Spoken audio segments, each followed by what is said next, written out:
First time.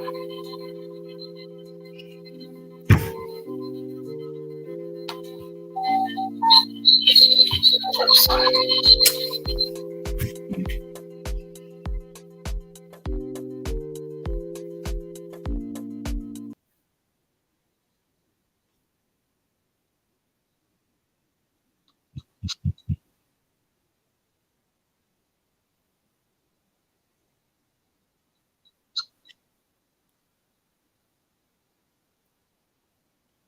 What's going on, everybody? It is Chris Classic dropping another episode of the Take It Home podcast. I hope you guys are having a wonderful evening. Do not forget that I love you, God loves you, and Christ loves you. I'm here if you want to talk about anything. Before we go on with the show, I got to do my promo stuff. So bear with me here as we talk about a Made to Remember, Saturday, May 28th, American Legion of Appleton, Wisconsin. I will be in the building. So many people will be in the building, champions and everything.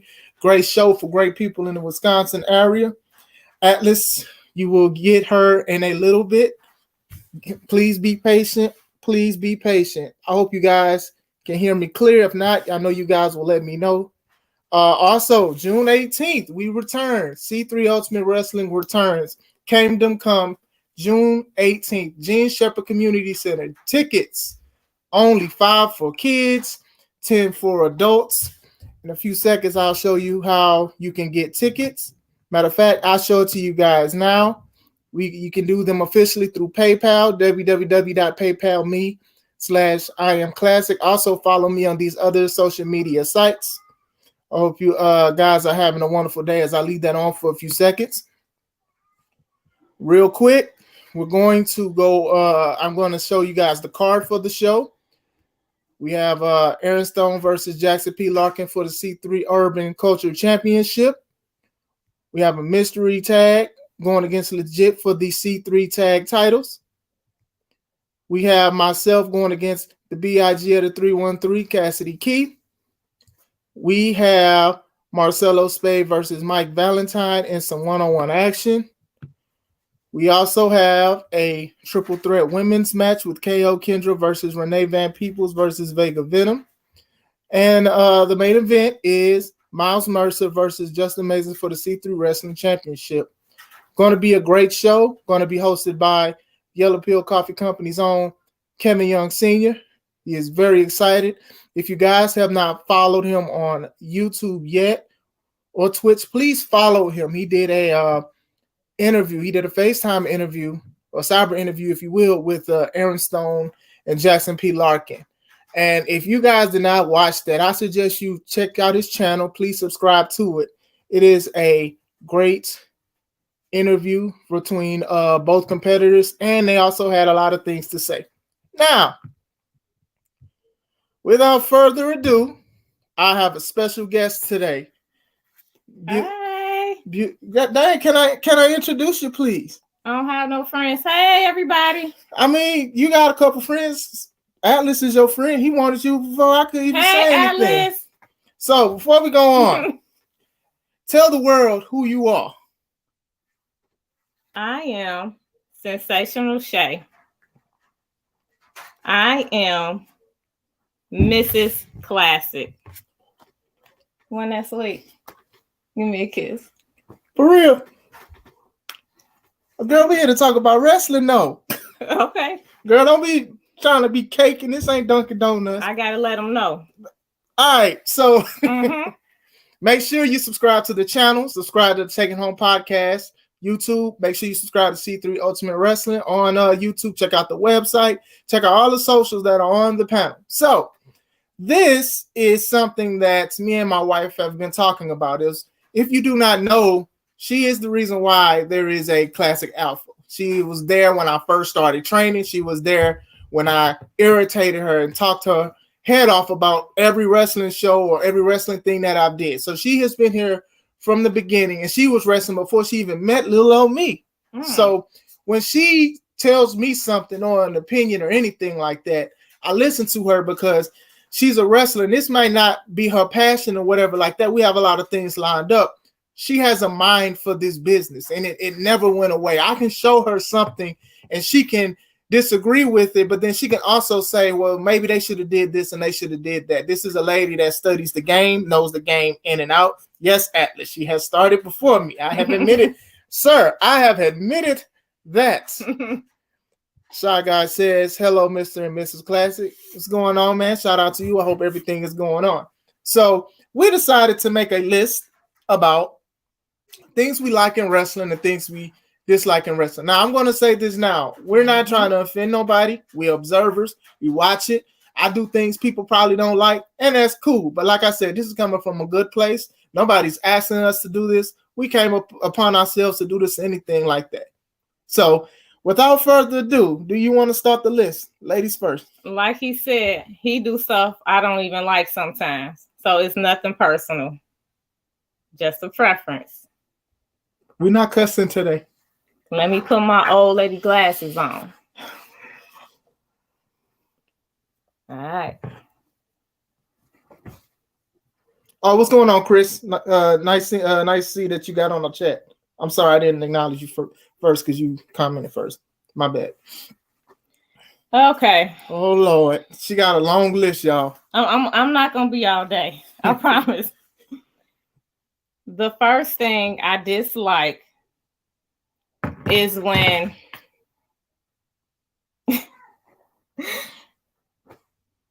they slap their knee or slap their leg. They slap their knee or leg before they even strike the person. They might have told a joke. No. And no, it's a knee slapper, like remember SpongeBob movie. Look. Like somebody was stomping somebody in the corner and they was like,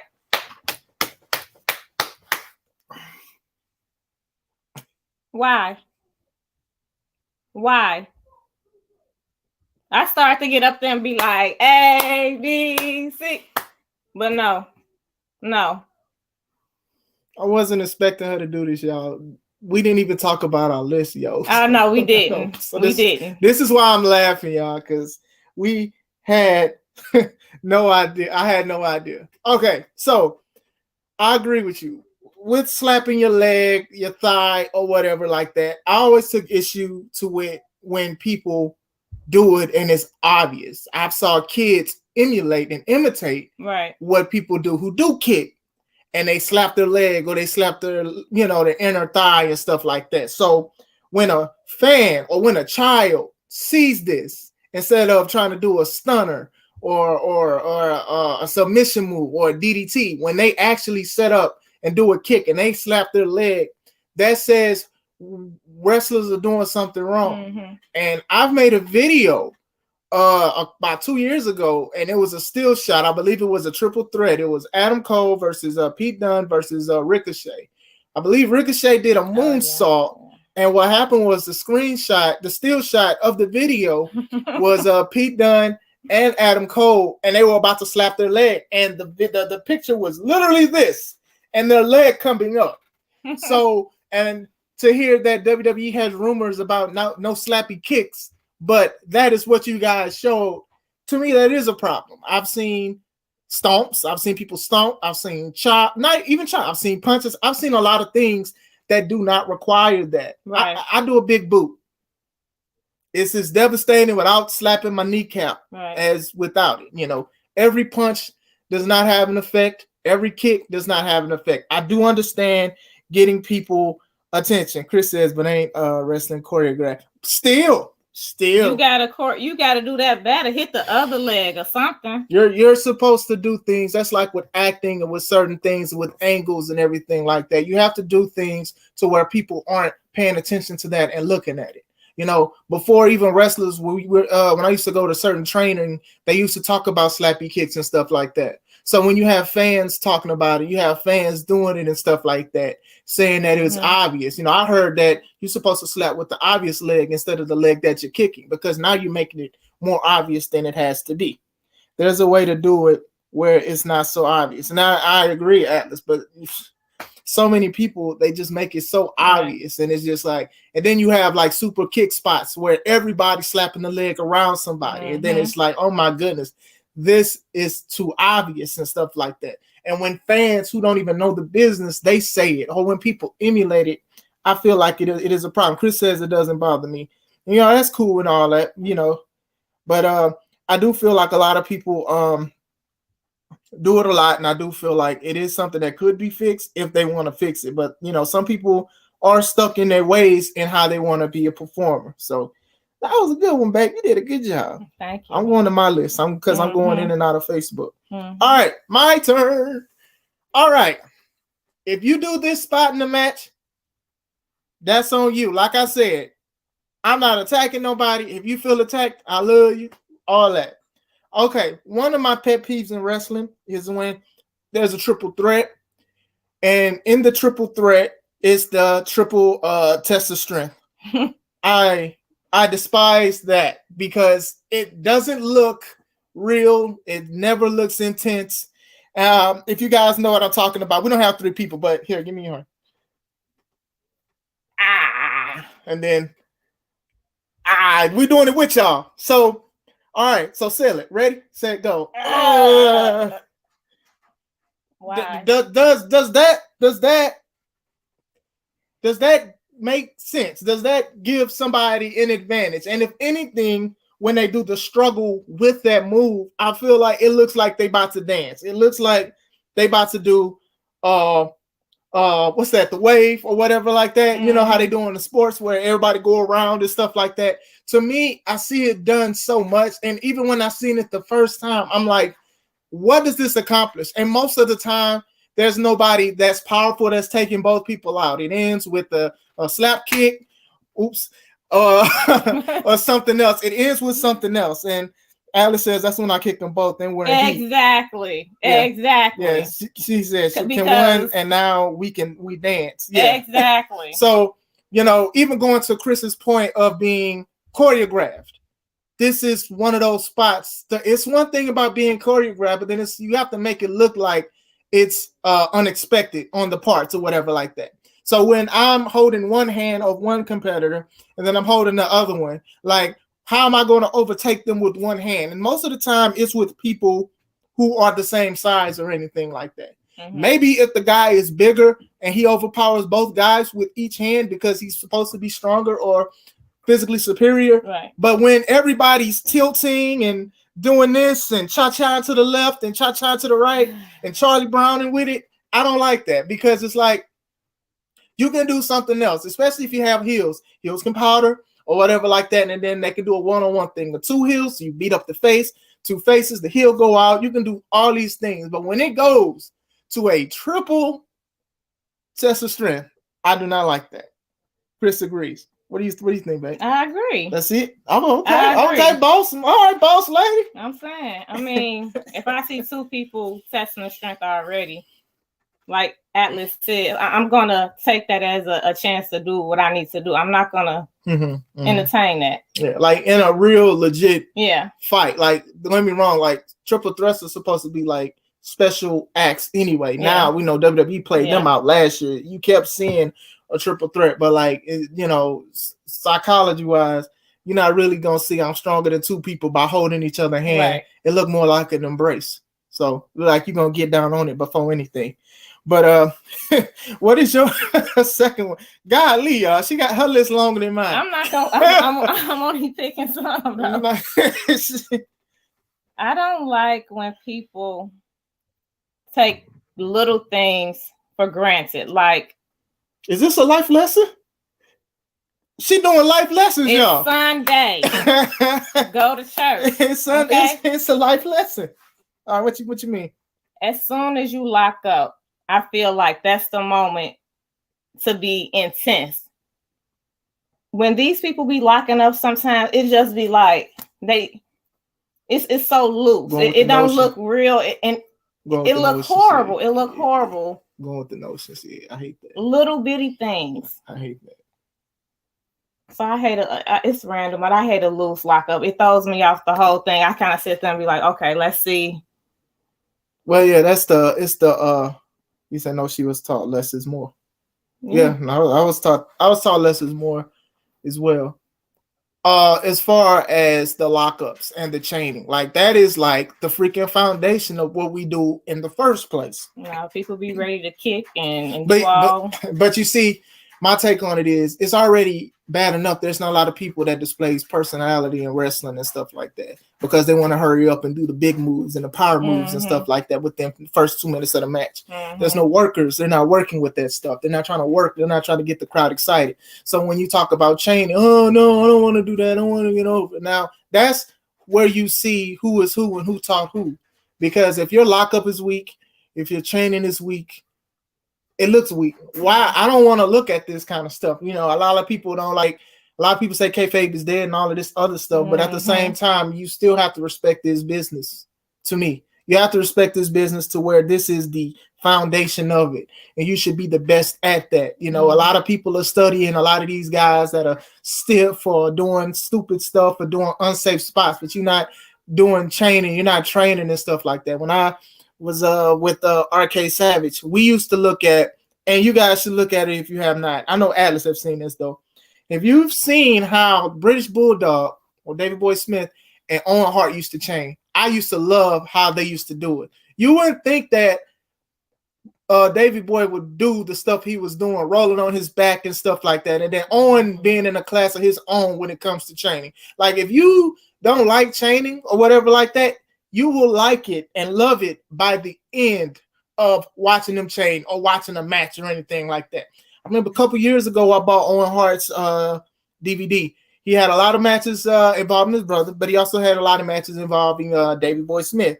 And I was blown away because this is the stuff I really wish people would look at sometimes instead of trying to pick somebody up or trying to do something crazy or some kind of spot that coordinates that two people got to cooperate with. And it's too obvious and it looks kind of phony.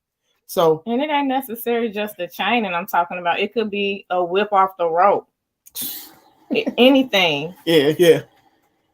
No, I hear you. Because some people want to hurry up and get to the good stuff, apparently. Get to the next move. When you try to get to the good stuff, it looked bad already. So why would I want to be interested in it? You know, I've heard many a times where veterans will come in and jump you in the match because you didn't look good. Then you trying to hurry up and do something that wasn't required. You know, those kind of things are very important. You got to learn how to have self-discipline. And when you don't have self-discipline, then that's a problem. Just because the world is doing stuff doesn't mean you got to do exactly what they're doing, especially when it comes to wrestling. All right. My turn? Yeah. All right, Atlas. We talked about this before. We're going to talk about it again. I hate obvious dive-out spots. I hate them. If they're if they are obvious, you don't need to do them. Look, like I said, we're here to try to make the thing look as legitimate as possible, right? And when you got 5 people out here brawling, literally looking at you, get up, get the crowd into it, and still throwing punches but not paying attention, it's always an issue to me. It's always an issue. And then sometimes the guy overshoots or undershoots, which is always a problem to me as well. Well, I'm on the fence with that. All right, go ahead. It do got to look believable, but maybe if they come up with like a lookout guy, like, okay, let us know when he getting ready, then turn, that's fine. But I saw so many people dive out onto the floor. People not paying attention, people, get hurt and all that. Not so fun stuff. So I know people like scared, like, okay, I'm ready. So like you say, it don't need to be obvious, but I do understand why. Yeah, but like you said, we already have to somewhat trust the people that we're going against. It's an issue when everybody's doing it. Or if somebody gets on the top rope, this happens a lot, especially WWE. Somebody get on the top, everybody's punching. This person didn't even go up the first turnbuckle yet, and they already holding hands, looking up like Simba was just born on Pride Rock, and they already looking, and we shall overcome with it. Like that's always a problem to me when you're supposed to not see it coming. And like I said, you're supposed to, if you're going to have a lookout guy, don't make it look that obvious that everybody's looking or they're just punching or how they do it, and then the punches suck going into it. You can tell. Here we go. We about to go over here. Here we go. Here comes Simba. You know what I'm saying? So I always hate that because it's like you got to make it look legitimate. And if the person is trained, and you have to ask, some people don't ask how long you been doing this dive out spot. Do you overshoot? Do you undershoot? Do you know how to land correctly? Like sometimes people just go out and do it, and that's how injuries happen and stuff like that. Because people always trying to do something crazy and trying to set the tone and set the bar from something else. But you always have to be clear about what kind of dive is going to happen. What's your signal that you're going to do it? Because some people don't just get up and work the crowd. Some people just run and do it. Yeah. That doesn't get people prepared. But yeah, it's only like one person, well, maybe two, but one person I could think of right now. When they getting ready to dive, I like have no worries. And that's kind of sad. I should be worried, but just amazing. Yeah. If you don't catch him, he gonna land on his feet. Correct. Correct. He's not gonna worry about you. Correct. He knows how to protect himself, and he's never missed. He's fallen on me multiple times, and he always finds a way to either roll out of it so the brunt of the impact doesn't hurt him or me, or he finds a way to land on his feet. That's how I try to do it. You know, you got to be there for that person, especially if there's no mats or anything like that. Atlas says, dives. So, yeah, it's always a certain way to how to do it. And you also have to protect yourself at the end of the day. You know, in Mexico, I know I'm going on longer than I'm supposed to. You know, in Mexico, there's a lot of luchadors that died doing dive outs and stuff because some people didn't want to catch them or they overshot, or some people really didn't care about their well-being. I mean, watching a lucha show, dude just showed the stadium, such and such died over here. Such and such junior died over there. I'm like, dog, you sound like you're proud of it. So you always got to protect yourself at the end of the day. Yeah. What you got, babe? It's your turn. Now, this doesn't really have to do with the wrestlers per se. Well, I guess it does. I don't like when the wrestlers get the crowd involved too much. Like if it's planned, that's okay. But if somebody got me in a headlock and walking me outside and my opponent let somebody slap me in the face or something, I'm going to be pissed off. I feel like you should protect each other. Like if I got somebody, you know, I don't know, ready to do a back break, I don't know, outside the rope, and a fan come and slap my opponent, I'm going to slap that person because you shouldn't touch us. So I don't like when come on, chop them. Come on, chop them. Don't do that. I don't, because they get too comfortable as it is. And the fans are getting reckless. Yeah, there's a video I meant to show you. I think the guy name is Joe King, the wrestler. I believe he might have hit the fan's hat. I'm not 100% sure because the video, it don't really like show what he did. And the fan got up and headbutted him. And they got into a big scuffle. Well, so I was going to talk about it, but I wanted to see more about it. I know the guy, he's speaking live today about it, but yeah. With fan interaction is this. I think you should talk to your opponent first before doing these kind of spots.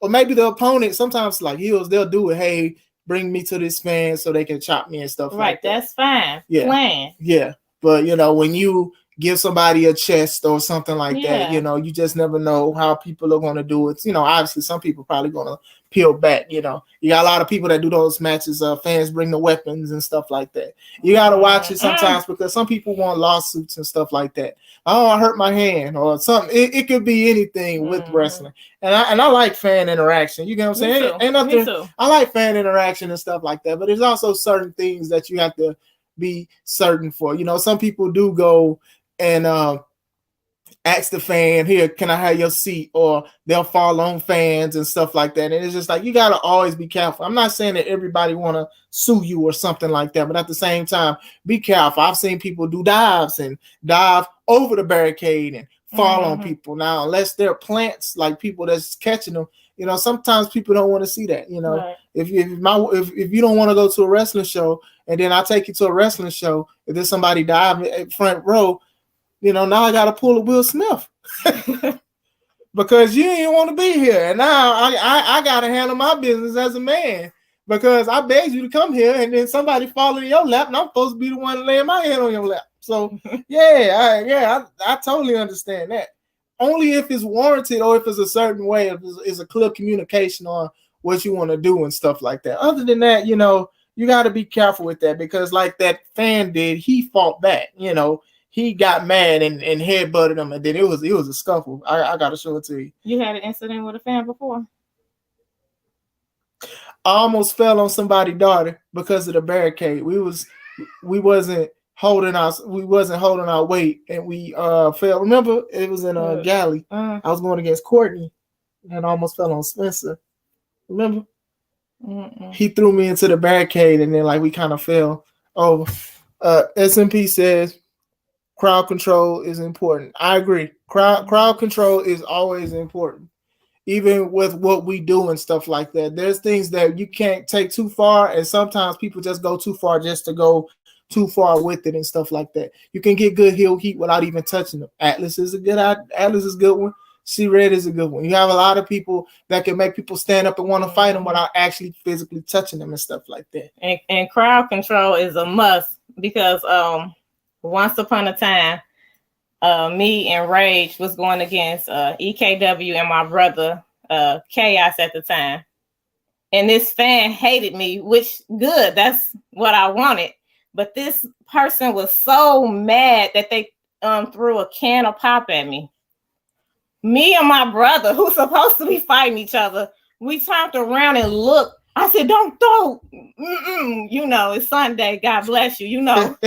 And my brother was like, and then we kept on doing what we had to do. But the whole crowd in that section kind of sat there like, oh, shoot, let's not do that no more. Shout out to Kev. Kev is in the chat. Alice says, I'm really impressed by how much she remembers.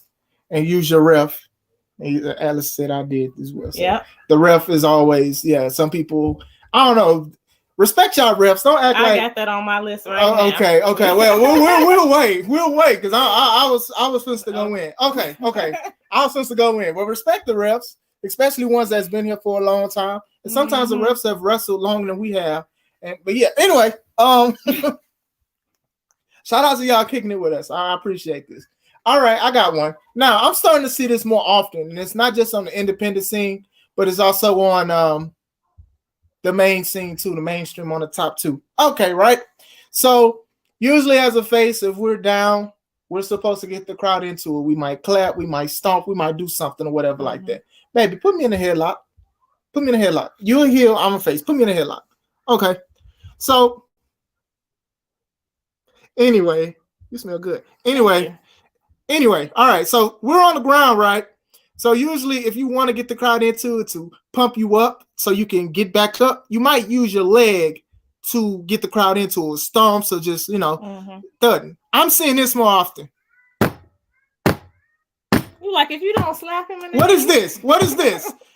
Ain't this the sign of tapping? Isn't that tapping out? That is tapping out. So you're making the ref look dumb. You're making everybody else look dumb.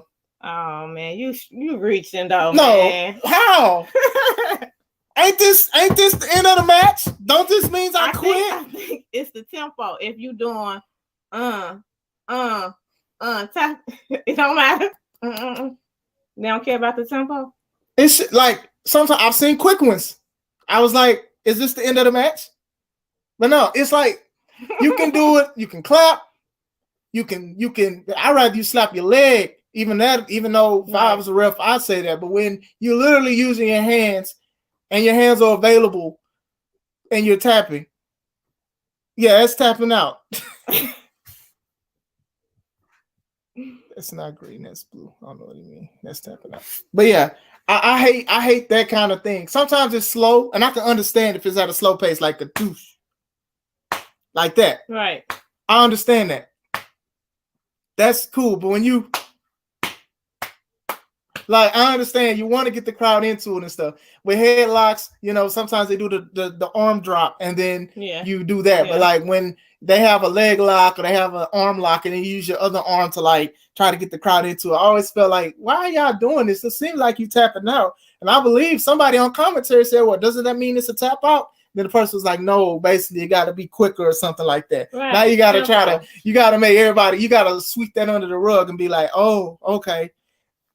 they're not tapping out. So the low key, high key, it don't matter what they doing. It depends on what the ref say, right? That's true. That's true. He know the end of the match. That's true. But yes, I guess it is tapping. Yeah, Alice says you shouldn't be hyping the crowd while in submission. You know what I'm saying? Mm-hmm. And then Kev says tap the mat, end of the match. Alice, who was not caking, she was putting me. I almost passed out me, y'all. From that headlock. He loved me. I told her to do a headlock, and she said, "Okay." He loved me, y'all. She was cursing in my ear right here and everything. Like, I promise, we wasn't caking. Ain't no bakery over here. Mm-hmm. So yeah, SMP says that would be an insult to my intelligence. Yeah. So yeah, even what Atlas said, you shouldn't be hyping up the crowd while in the submission. But nowadays, some people don't have certain ways into like hyping the crowd. Like, I love the old school thing of, oh, okay, well, I gotta try to power out, or even with the sleeper hold, or bear hug, stuff like that. I don't see that a lot. You know, you had a person, big dude, bear hug. I like that kind of stuff. I like that aspect of it. But like going into the noose thing, a lot of people are trying to get the crowd into it while their leg is supposed to be detached from their body, or right. And it's like, oh, okay, well, let me get the crowd into it, but I look like I'm tapping. So, all right, look, I'm gonna go back to the ref. It's on my list. I don't like when wrestlers get mad at the ref for doing their job. Like, if your shoulder's on the mat and he count 1, 2, 3, and you popping up, you messed up. You messed up. Who's this? SMP. Drop your location. No, stop. No, this ain't the spot for that. This ain't the spot. Some crowds be clueless about what's even going on in matches, especially indie matches. Oh, hold on. Everybody slow down. Hold on. A new medical discovery. Hold on. Alice got the Facebook ban. Hey, Facebook been on it. Hey, Facebook been on it. Jonte got... he got suspended again after saying what he said. Hey, man, look, I'm glad you back, man. But go back to the rep. Oh, it's Steve. What up, Steve? Stephen Petty. We was at South's birthday. Hey, man, shut up, man. What's going on? But all right, going back to the refs. Yeah, if your shoulders on the mat and he counts to 3, don't get up yelling. And I'm so like overprotective. They don't know, but like my refs, I like love them. Like, if they get up yelling at them, like, I would lose my stuff because they know what they're doing. Like, I don't care if you said the end of the match is this. He don't know if somebody got hurt and y'all cutting it short. He don't know. He literally doing his job. And you jump up. Oh, why you count me out? You was out. Yeah. Stop it. Get away from me. Anyway, I always say, you respect the wrestlers, have the wrestlers, the staff, the referees, cameraman. You treat them with the same respect. We have staff with our things. And I try to keep everybody the same way because how everything goes on and stuff like that. I like the refs that we have. Accidents happen. We wrestlers. Right. Cameraman don't be recording everything, right? Sometimes concessions run out. Sometimes there's no change. These kind of things happen. You get what I'm saying? But when a referee sees that your shoulders are down and they count to 3, that's it. You know, I hate to see a ref don't look like he's doing a good job because he knows the finish, but nobody's doing what they're supposed to do. And he might think that you're hurt or you might be injured and stuff like that. You know, there was an incident with one of the refs I had. It was an accident, and I still book him. Accidents happen. You know, I just think a lot of these wrestlers sometimes put themselves above the referee. And you can say, okay, fans want to see the wrestling, but we need officials and stuff like that. We need officials that look like officials, that's dressing like officials and everything like that. If you have to tell them about a dive out spot, like Atlas was saying, that's what they're for. If you need to wrap it up, there's for. Referee look at me and I do this, that means that it's time to take it home. Yeah. But you know what I'm saying? We need referees. Referees are very vital to this thing. And it's just like, you know, I've seen matches and I've been a part of shows where the referee is somebody's cousin. And the cousin don't care. And they don't count. Don't even know how to count. Talking about 2. Yeah. You know what I'm saying? Yeah. Alice brings up a great point. Ref bumps and overall involvement outside the actual match should be limited for maximum impact. You got 6 matches. A referee shouldn't be involved with more than two. Maybe I wouldn't even say three. Like I understand rough bumps, interference. Yeah. You come out with your manager and stuff like that. But then when it comes out, like everybody's using this, it's just like, why are we hiring this ref? This referee can't see anything. No, the ref get hit with a chair and come out the next match. Like, come on now. Yeah, so yeah, it's always that's a good one. It's always about placements because we always have to sell that the referees are lighter than paper. So when they get knocked out, that's it. So yeah, that was a good one. Let me see what I got.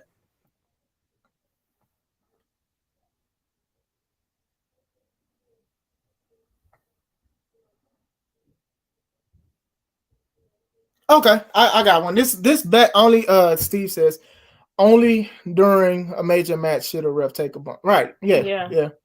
All right, this is one. No shade to nobody.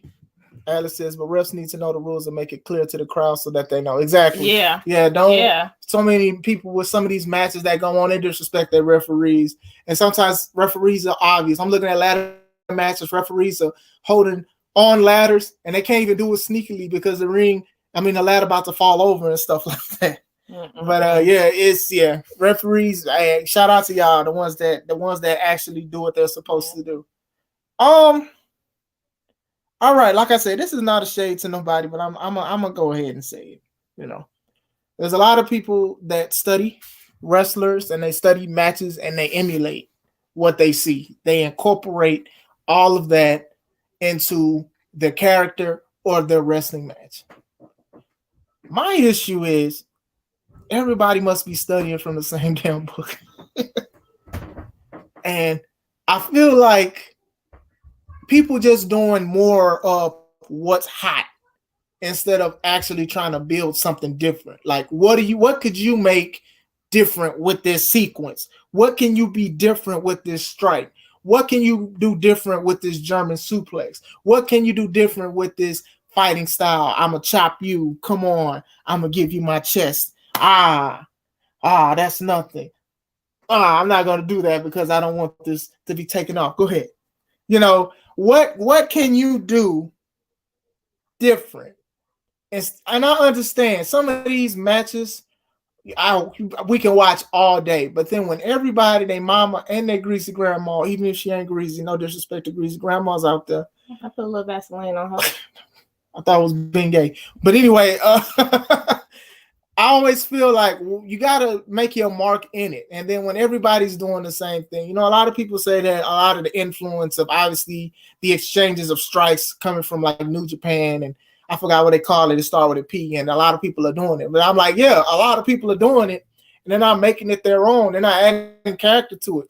That's why I can respect I'm always going to say Daniel Bryan, but Bryan Danielson, because he developed a personality with that kind of stuff, doing that kind of stuff and wrestling and working and also being a technical wrestler. He incorporates a lot of stuff into one thing. And even Atlas said, yep, early thousands. Yep. It's like they stopped at that time period and that's it. That's it. He also says same spots are supposed, strong style. Everybody being difficult and trying to do this strong style stuff. And I always say, like, y'all miss y'all kicks, y'all miss y'all knees, y'all headbutts look sloppy, the forearms don't look put together. I had to go home and practice punches and stuff like that. So people obviously can't punch neither, or had trouble punching because they're doing forearms. And the forearms don't even look that good. Who don't know how to punch? I'm not talking to nobody. Huh? I'm talking about what I used to struggle with. Yeah, good. All right, what you gotta say about it? Because you trying to talk to me. I got to say about it. Well, well, it's kind of hard, and I'm surprised I'm even saying this. It's kind of hard to be original when, like you say, you studying the same stuff and you don't really go to practice because you just doing shows after shows. You doing the same thing. Nobody's telling you anything. You're going to keep doing it. You think you're doing good. When there's certain people, I can see like just little things I would like to see. I ain't going to say it's like one guy. I ain't going to say his name. It's one guy. If he just changed his music. And what he say? Look, hey, stop. Come on, man. Hey, come on. No, stop. Look. cosplay characters. Yep. Yep. Yeah. Well, okay, we'll talk about that guy. But if they can change like little stuff like the music they can't come out to, like the clothes, then it can kind of help with some of the moves they doing because they got, like you say, the whole package. But I don't want to. I hate using the word sensitive because I am sensitive sometimes, but people don't like to hear that they doing something wrong or they can change something, because somebody said Chris had to work on his punches and he was like, ain't nothing wrong with my punches. No, Chris, your punches. And then you look at the video and you can see that you do need to work on your punches. Mm-hmm. I'm not good with punches. That's why I do forearms. Atlas, no. Mm-hmm. I don't do punches. So it says people's forearm. Siri said, "Oh Lord, what is he? Oh Lording for? What? Oh, everything's going on, going good with you, brother." But yeah, it's, to me, it's like you said. A lot of people people say it's hard to be original. Mm-hmm. And it's like, but it is hard. But you gotta put your special sauce on. You gotta put your special sauce. You gotta look, The Rock, for example, right? It's just an elbow drop. But what does he do different? He has pizzazz to it. But that was at the beginning. If somebody try to do another pizzazz with it, No, I was just talking about just like for a wrestling move. Not a lot of people. I mean, some people do elbow drop, but I'm just saying, like, you make it your own and you make it different. Yeah, but then it's still gonna be somebody said he stole my move. I mean, at the end of the day, people are gonna say that regardless. But it's just like, if you see that, if you know the people that you wrestling with going to a show and they are doing super kicks, right?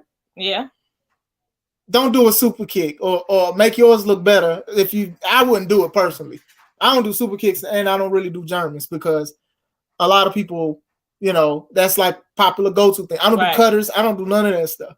No shade to nobody. If that's what you do, that's what you do. But I don't do that kind of stuff because it's everywhere. It's not just indies. It's mainstream. It's YouTube. It's subscription services. You see that so many times. So that's why I'm like, okay, well, I got to do something different. And I do look at stuff and I'm like, dang, man, I should try this and I should try that, because not many people or not a lot of people are doing it. So that's how I try to show it as a way to be an investing in myself, because I want to do something different. Like I said, I'm noticing that I'm like the bigger guy. I don't know what's in the food, but these guys are being smaller and smaller. But I'm noticing that I am becoming a bigger guy in the locker room, or the taller guy in the locker room. So good. You're not going to see stalling suplexes. You're not going to see how I do the body slam, walk in the crowd. You're not going to see a lot of things like that. You might see more fast-paced things. So that's what makes me different, and I stand out and stuff like that. So now it's all about how I'm incorporating the moves and how I'm putting it together. So impact moves should mean something. Yeah. He sells in the ring, and then Atlas said he told him that too. Okay. I don't want to say I don't like this, but I'm kind of tired of seeing it. We family now. We family. It's nothing personal. We family. And I really had to type a whole sentence like on this little phone so I won't sound like I'm crazy. But we family. I'm tired of the 2 count.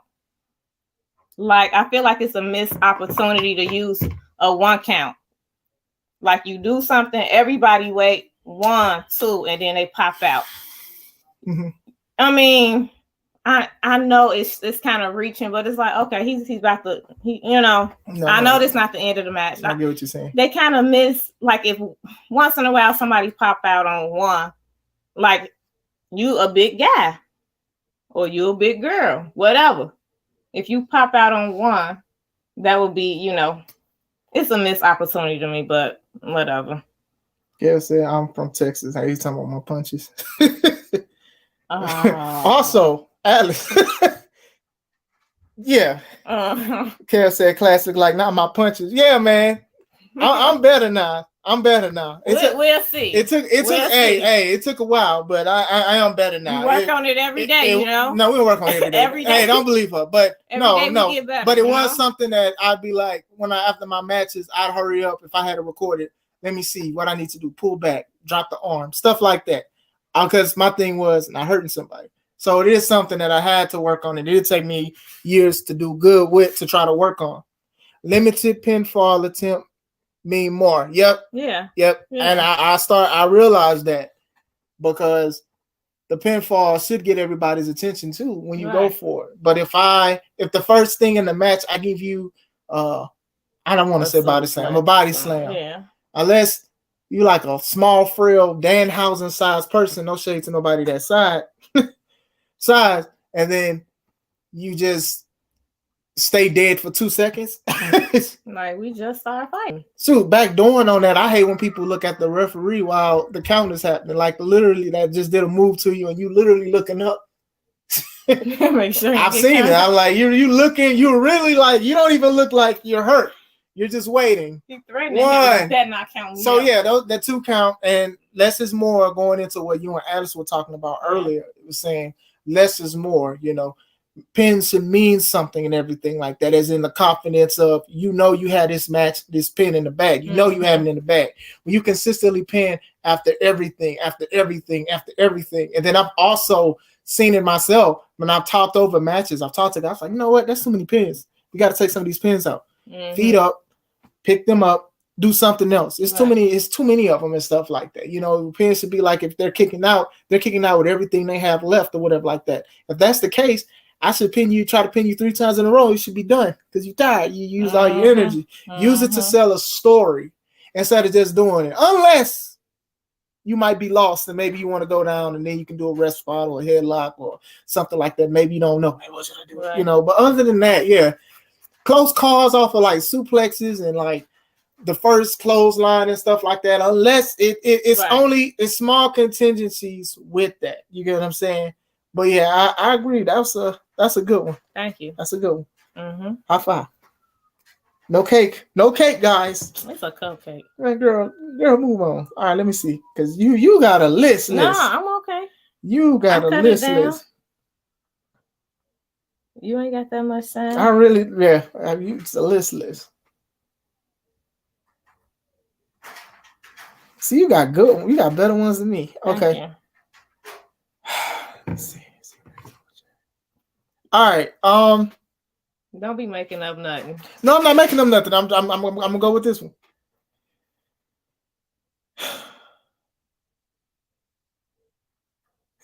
What? What? It's about me? Come on. I don't want nobody to hate me when I say this, but I love y'all. I just want to say this. All right. I don't like when people wrestle in a shirt. I got something similar. Now, wait. Don't leave. Now, it's a certain way to do it, right? Now, I understand. If you got new merch, you wear your stuff, you know, you might want to wrestle in. I wouldn't want to wrestle in my new shirt because I want to sell it. But, you know, sometimes you have your shirt and you're your own advertisement, if you will. You know, if you wearing it to the ring, you might take it off or whatever. Sometimes people wrestle in it and stuff like that. About underarm. Not underarm, just a regular shirt. A white shirt. Just no, I don't mind. No, not underarm. Hey, that's another topic. But but if you are wearing your shirt, I do understand you're trying to sell your merch possibly, or maybe you are trying to hide that gut. You know, I'm working on mine too. I feel your pain, but it's like sometimes you got like a singlet, you got your wrestling gear on, and then you put the shirt over it or whatever because you know you don't want to show people your belly. You know, Atlas say embrace the belly, and I'm slowly but surely trying to get rid of it. Don't embrace the belly. Don't tell him that. Yeah, he said unless it's a part of the character. Yeah, like I've seen people like lumberjacks, like people who act like they're doing real 9-to-5 jobs. Right. You get what I'm saying? And they might wear a jacket or a shirt. They'll take it off or whatever like that. You know, Big Boss Man had the whole cop gear, SWAT stuff too. The later years in his career, but yes, always being geared. Like, and I remember like some people wear it because they are subconscious about what they look like and stuff like that. I remember there were articles about Alexa Bliss wearing a shirt. And I didn't think that they needed to make articles about that, especially if she feels a certain way how she looked. But some people do feel a certain way or whatever like that. But it's like just wrestling in a shirt. You know, Sting does this a lot. And I'm like, you know, as much as I love Sting, hey man, he already gonna turn into Thanos dust if he jump off one more table and you sitting here talking about let him wear a shirt. That's gonna be the only thing left if he keep falling on diving on people like that. But Sting does it a lot. You know, some I've seen guys do it, and like I said, I understand trying to sell merch. I understand that kind of things, and I understand, you know, sometimes you just don't want everybody to see our belly. Mm-hmm. But Steve says KO Sting made it work, and he's been wearing it for a long time, and even like Bray Wyatt at one point he was wearing the flannel shirts and stuff like that, and you know Undertaker when he was doing the Western Mortician he had the button up. I know he was hot. Even though it was the sleeves was cut, he had the Western Mortician stuff with the tie and all that, the costume stuff. Mm-hmm. So yeah, it can work. You know, it does work for certain things. And Foley, let's not talk about Foley and what he swore. But but yeah, that's how I feel about that situation. Well, I said he's talking about my size. Oh, he's saying C-Red saying a reason why I'm bigger than a lot of people is because I'm from Texas.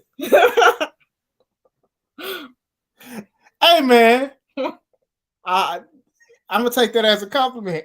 Happy birthday! Happy birthday! Yeah. So you say how you felt about it? Yeah. The shirt. I don't care. You can wear a shirt if you want, as long as you wearing a shirt and the shirt not wearing you. That's the problem I got. People pants falling down. Oh my god! Butt out. So much stuff out, women boobs, all that stuff. The boobies? Shut up. Match we had, somebody lost my knee pad.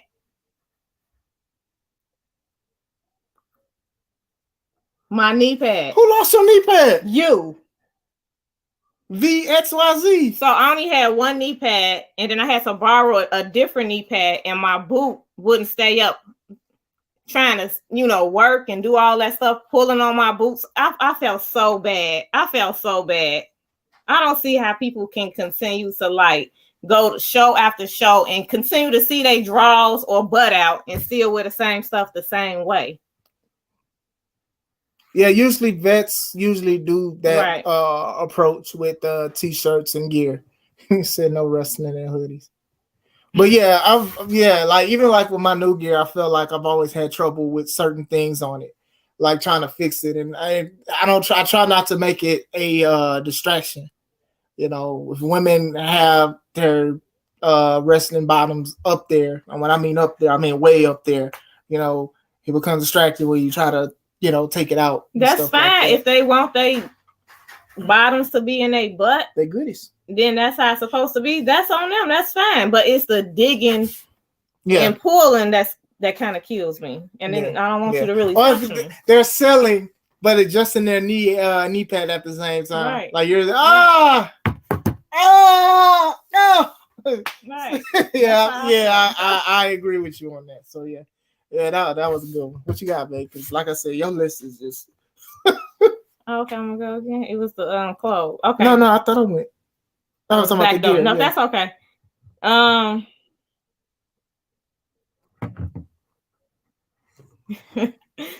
don't like when people go out with their boyfriend or girlfriend or whoever and they do too much. What is it called? PCA? PDA. Like, okay, a peck and all that stuff is fine. I don't know. It's just when they like make out and like grab on each other and grope and stuff, like, I don't know, maybe I don't know. I feel weird when they do that. I don't like that. Smooth like butter. See? No, he did. I didn't do it. Y'all better stop now. He said, now he said warm butter. Now they gonna come there and gonna want to win. Hey, look, hey.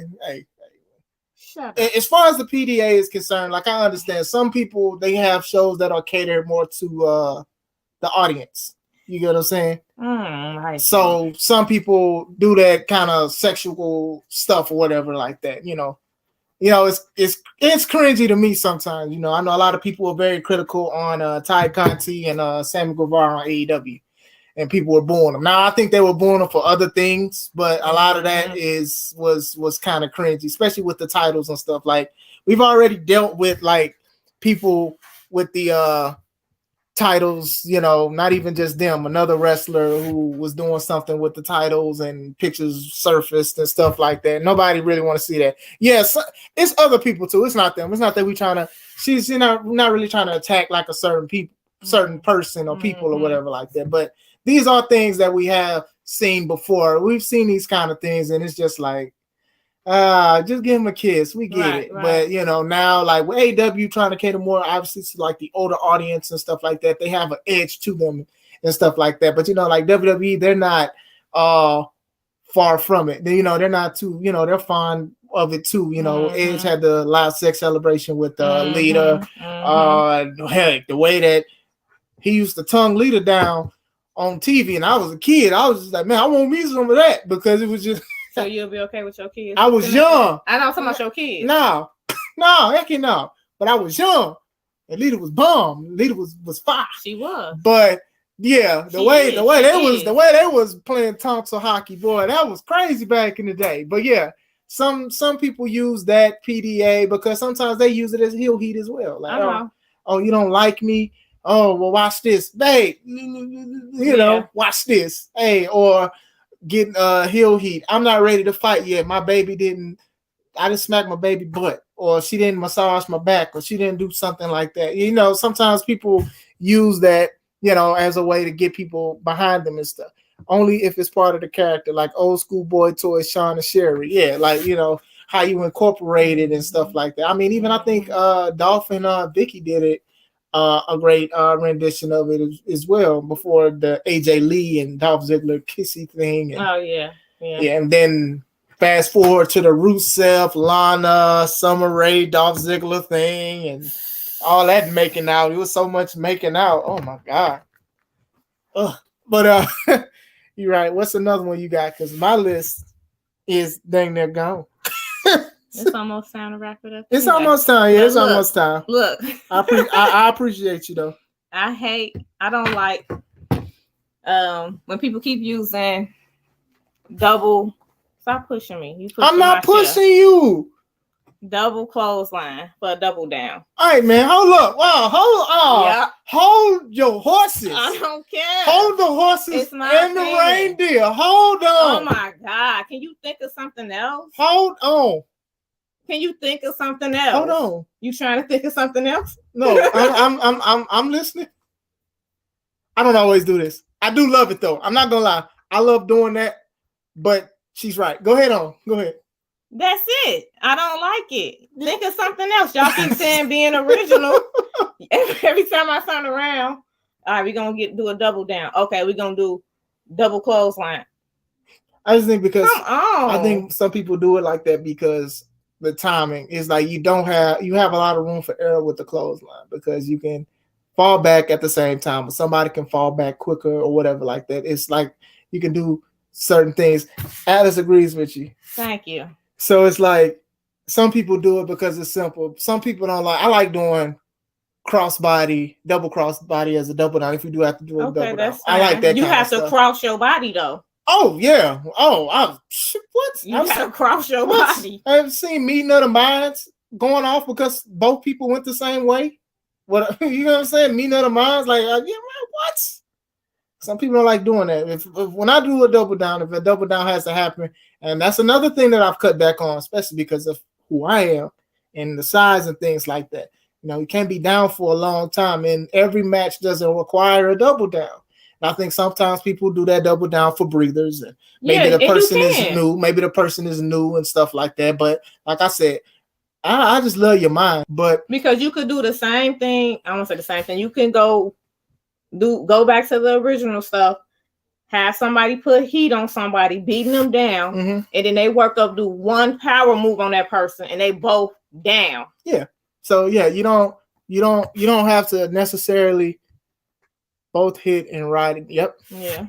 It's supposed to be like a unison, but some people don't do it like that. But you're right. Like I said, double downs don't need to happen in every match. And sometimes you can tell a story within 5 minutes instead of trying to do 15. And that extra 10 minutes is coming from people selling the double down, working something, somebody overselling for a long time, arguing with the referee and stuff like that. Like I said, in the last match, there was less than 10 minutes when I went against Preston Palmer, but we were just working and stuff like that. We didn't really even have a double down when you think about it, but sometimes people, that double down has to happen for them. Exactly.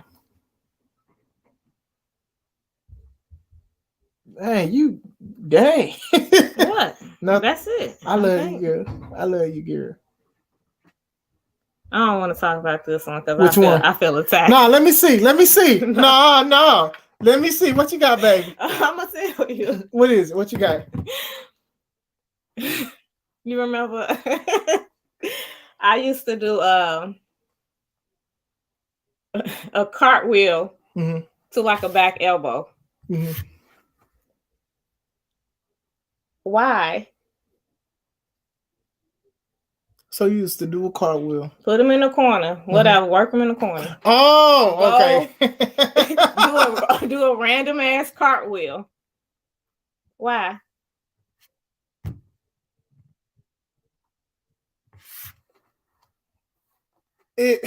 Why? I'm not validating it.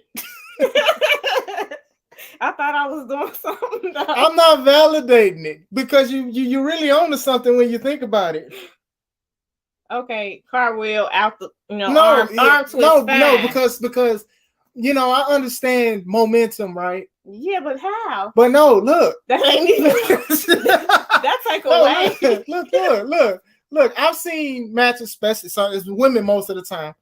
They do a backflip, but they do a cartwheel, do a backflip, stop, and then do this. Yeah. Like, why? Yeah. Where's the momentum at when you stop the whole thing going into it? And I understand because I've seen people try to do it and they wind up hitting the ropes. Yeah. Or they don't even hit up the actual opponent and stuff like that. And I understand you're trying to get people into it and stuff like that. That's why I can admire work from Charlotte Flair because she don't really do that. She do all this twisting, flipping, backflip stuff off the ropes, or she'll do the double moonsault thing that she, as a ode to her fiance Andrade.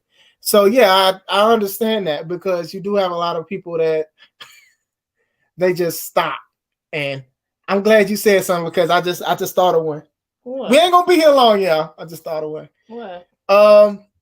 So often, a lot of people are doing a forward roll after they do a strike in the corner. So they do a splash and then they forward roll out and then they do something else. Now, it's nice when one person do it, but when everybody and not the greasy grandmas this time, the ungreasy grandmas, the ungreasy grandmas are doing it too. I hate it. But you can kind of validate that. Maybe they trying to get away quick. Like a little, but they're not getting away quick. You right? They're doing the whole thing. They're like, you think they was training? Like when you train, you scared to do that, and turn around. They turn around. It's not like they hurry up and get away from them. They do the splash, then turn around like this. Don't look at me, and then roll. Like I don't like that because it's not. You got to do it in a quick way.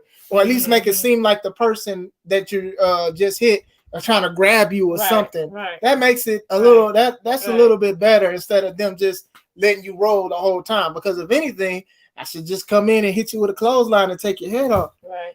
Atlas says, if the flip is clean, it can work, but the flip needs work. Don't do it. Right. And that's what it is. People, they be dizzy by the time they get done with the backflip. And that's why they stop and she right there because. But you don't know people rings different, so you fuck around your wrist gone. I understand. Ankle gone. I understand. But it's like I said, it's one of those moves to get the crowd into. Ooh, look what this woman doing. I liked what Ember Moon did. She did the forward flip and then she do like a forearm or whatever that. So I used to like when she did that because it was different because I was used to seeing women doing a back flip or a spring, a handspring or whatever. China was doing them at one point. So yeah, I do understand that. But yeah, that Also that roll, man, because it's just like it's no urgency to get out of the corner. You know, why should I not just grab you since you right here taking a breather or whatever like exactly. that? So does anybody else have something that they dislike before we head out? We'll talk about it real quick. Like I said, I appreciate everybody that has chimed in, that has talked. Y'all have anything else y'all want to talk about? Something that y'all dislike in wrestling? You did good though. You did good because you were vet and all that. You know, you gonna come back. Where you live? Where you live? I can pick you up next time, and you know we can do this another time. You know, whenever you're available. You know, I can get you an Uber to come get you and all that. You know, I ain't thinking about you. Okay. Okay, why they thinking? Mm-hmm. This is the last one if nobody don't think of nothing. Okay.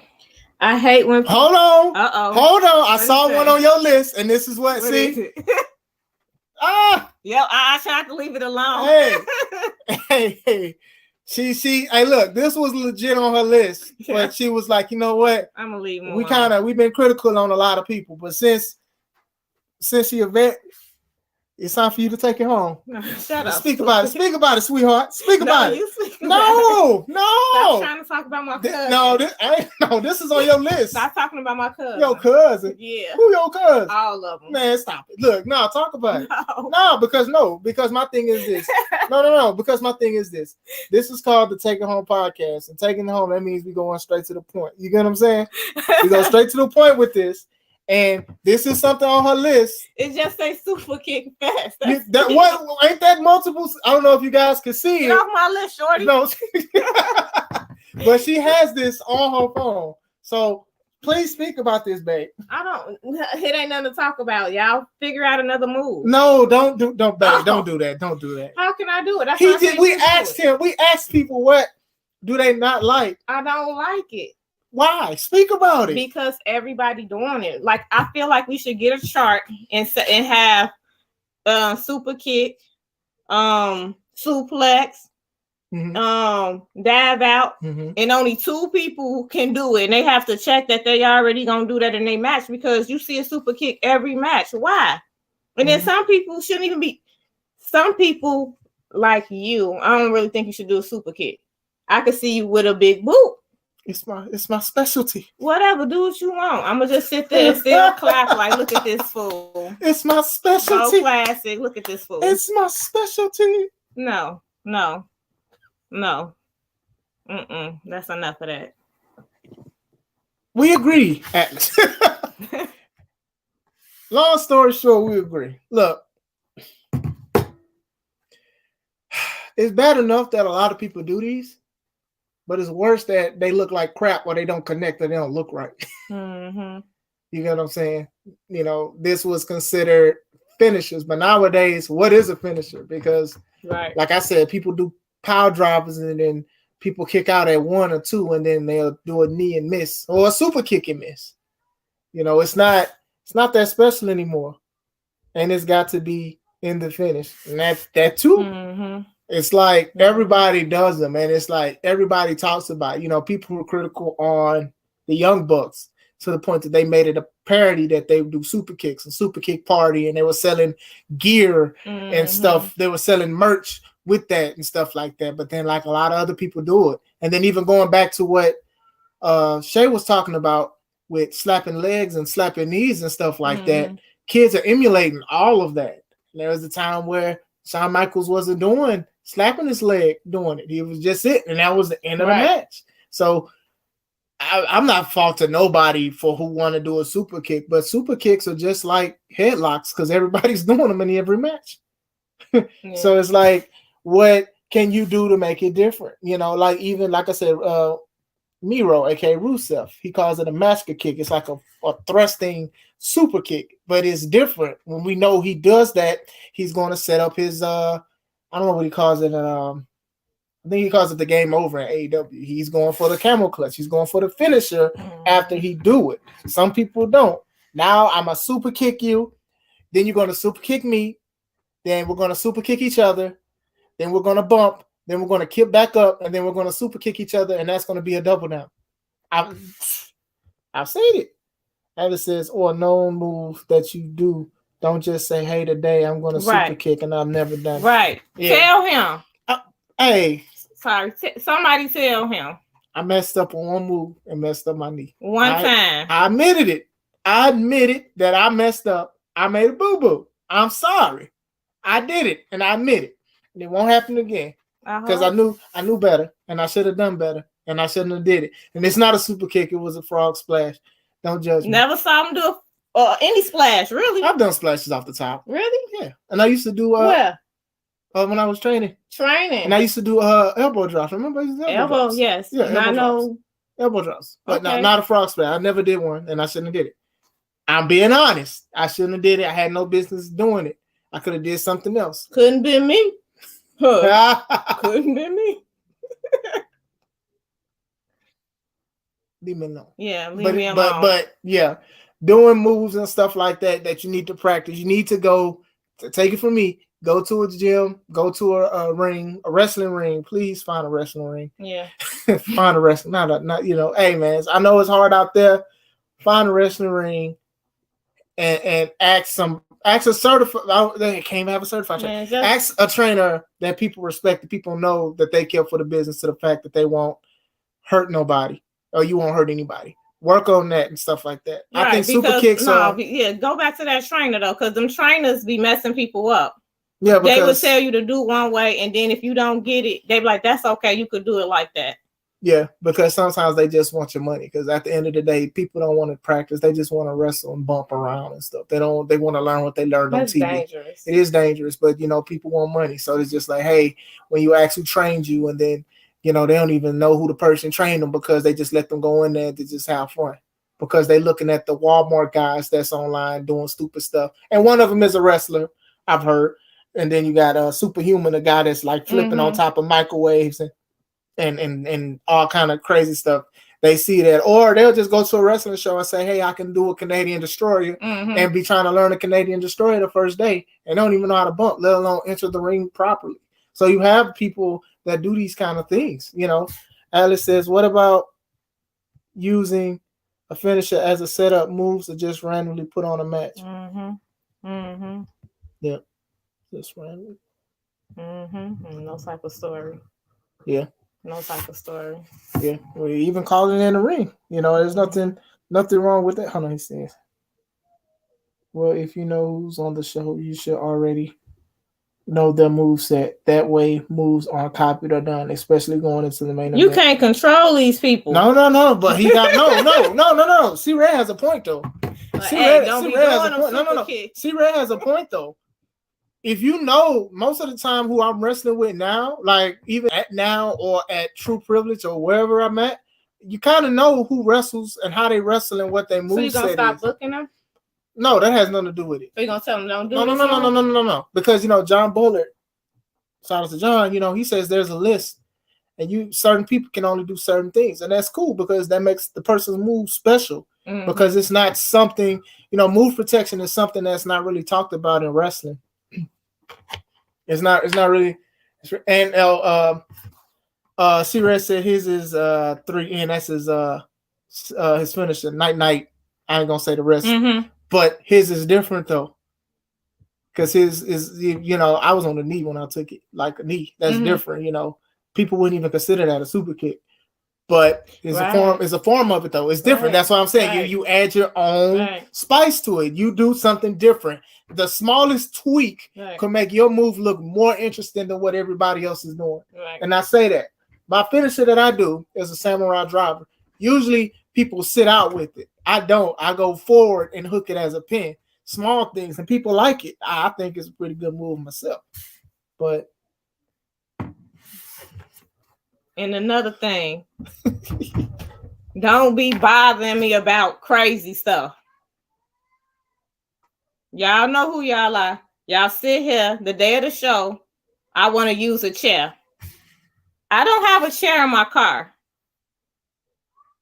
So now you want to tear up the people's stuff. We renting out a place. You want to tear up the people's furniture. Why? Oh, I want to bleed.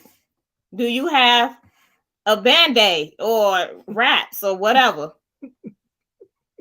In my mind, I absolutely do. It's in my trunk.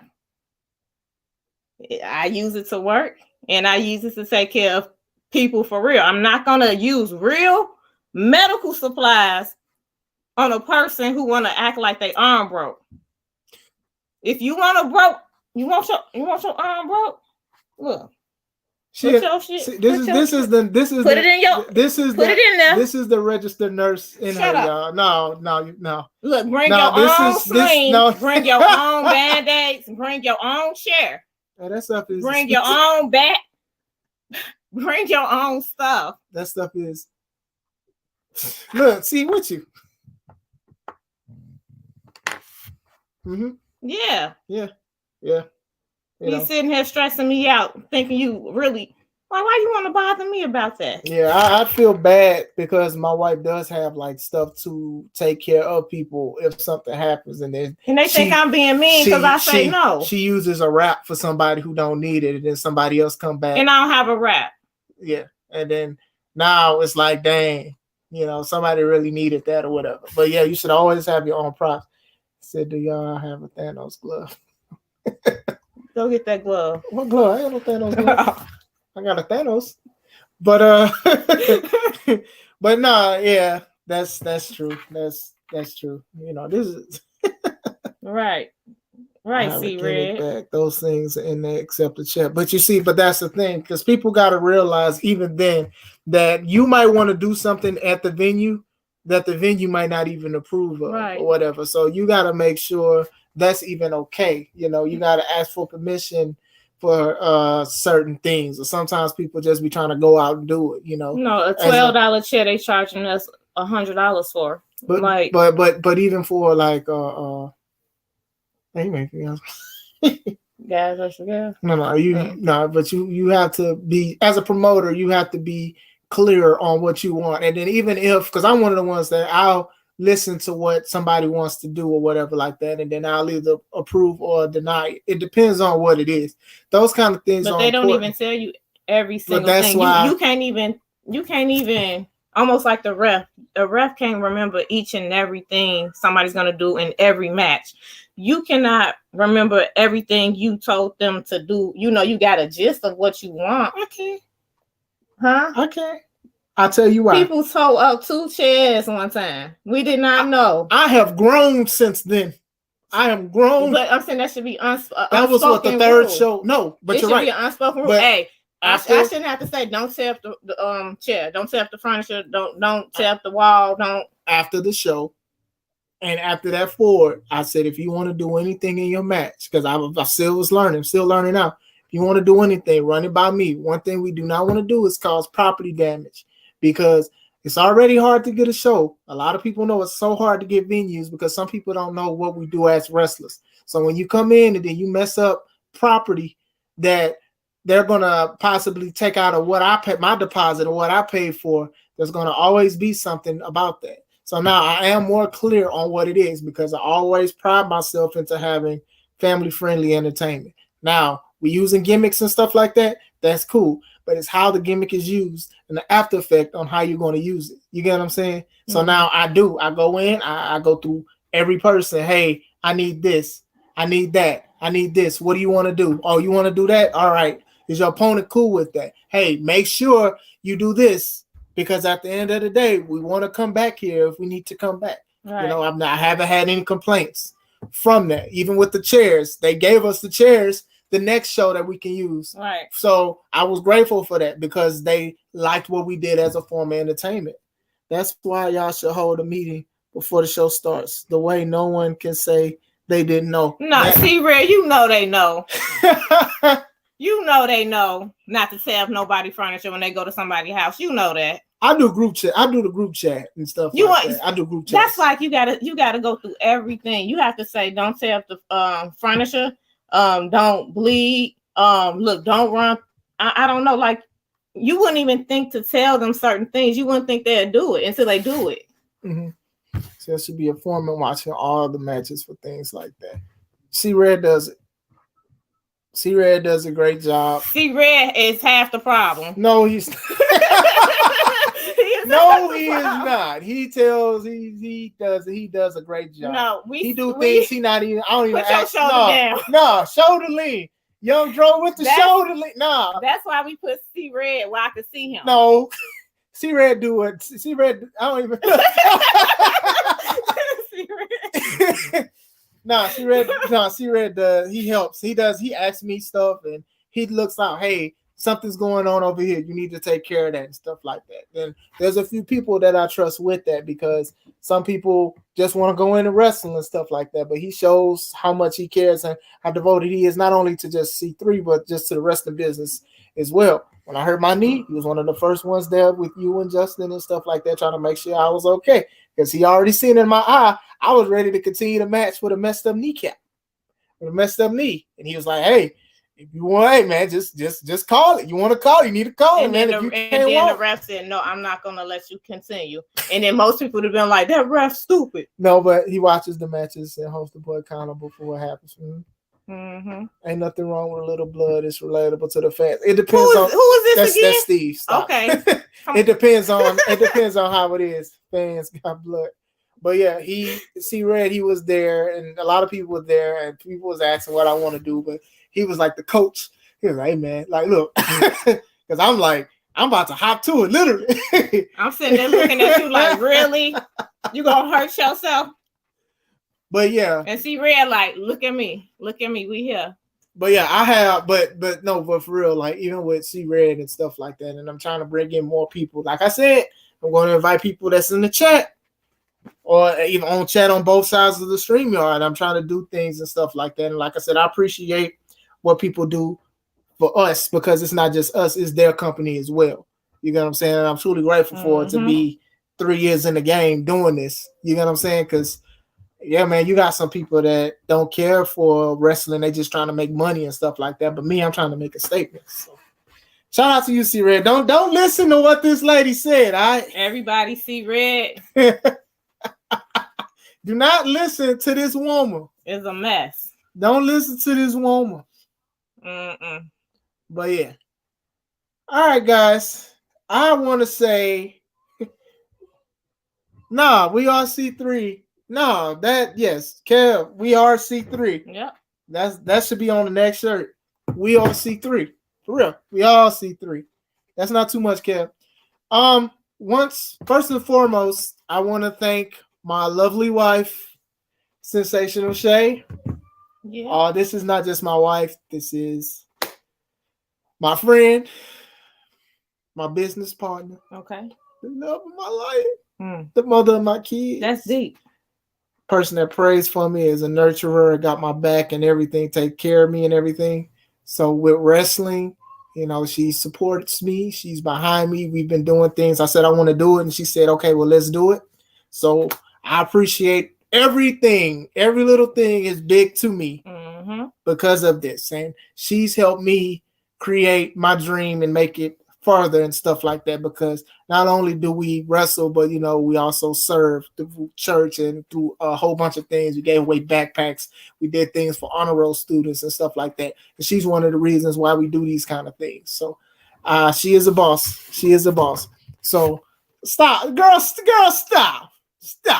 So I do appreciate her. So I just want to say thank you for coming on the panel, because we always talk about this stuff, even when you don't want to hear it and stuff like that. So, you know, a lot of you guys like Atlas know, C-Red know, a lot of people know who you are and the time that you put in, and the work, not just time, because anybody can put time in, but the work you put in before you even met me as a wrestler and stuff like that, and as a person. So, you know, a lot of people can vouch for you, you know. No, what's it, you know, I still don't know it all. She's so humble. Not even close. She's so humble, y'all. You know a lot more. Sensational. And it's a blessing. Yes. So, shout out to Atlas, shout out to Steve, shout out to C-Red, shout out to Kev. I believe Jamie spoke. I always try to give thanks to people who watch. I saw Joseph watch. I've seen a lot of people. Is Mark watch. Still there? I don't know if Mark's still on. Hey, Mark. Hey. Hey. Hey, Mark. I think it was somebody earlier that spoke, but they were in and out. Chris, shout out to Chris if you still watching. Shout out to you. I know he's getting ready for his live soon. Chris is Heals for Life podcast. I think I got everybody. If I didn't get everybody, my bad. We are C3. You have anything to say to these people? Don't you start that. You have anything to say to these beautiful people on this Sunday evening? Because I'm hungry. I want to watch some TV and I want to pop. See what she do to me? Well, thank y'all for watching. We ain't nobody. Y'all don't even listen to him either. He just be talking. Ain't nothing.